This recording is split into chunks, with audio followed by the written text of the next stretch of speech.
আপনি দেখছেন news now, আমরা জানি কোনটা খবর।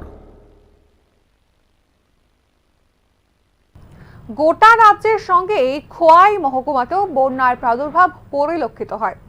অতিরিক্ত বৃষ্টিপাতের ফলে ক্ষতিগ্রস্ত হয় বহু কৃষি জমি, জলাশয়, রাস্তাঘাট সহ বিভিন্ন বসতিপূর্ণ এলাকা।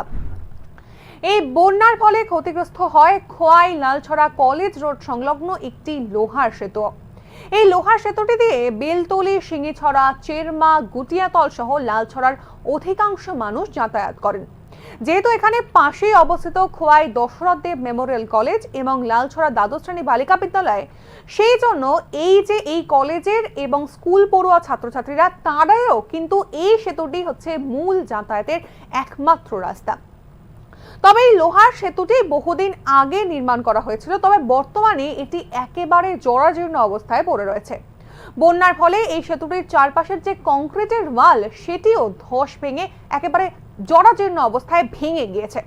তার ফলে সেতুর উপর দিয়ে বর্তমানে যাতায়াত প্রায় বন্ধ হয়ে গিয়েছে এবং তার জন্য স্কুল কলেজ পড়ুয়া এবং স্থানীয়রা এই মুহূর্তে দাবি করছেন যাতে পূর্ত দপ্তর এই সেতুটি পুনরায় মেরামত করে দেন।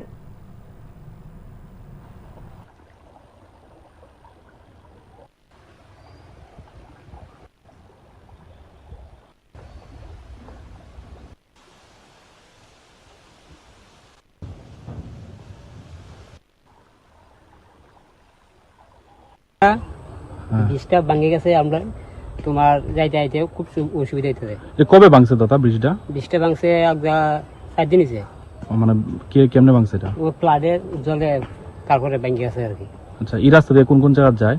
তো দুর্গানগর যাওয়ান যায়, অফিসলা যাওয়ান যায়, কাউডিলা যাওয়ান যায়, তারপরে সিংহরা যাওয়ান যায়, সব জায়গায় যাওয়ান যায়। যেতে কলেজের স্টুডেন্ট যায় তো। তো এটা ভাঙনের অসুবিধা হচ্ছে না? অসুবিধা হয়েছে। ঠিক আছে। এটা কোন জায়গা? এটা লালচড়া, ঘুষপাড়া। Thank you.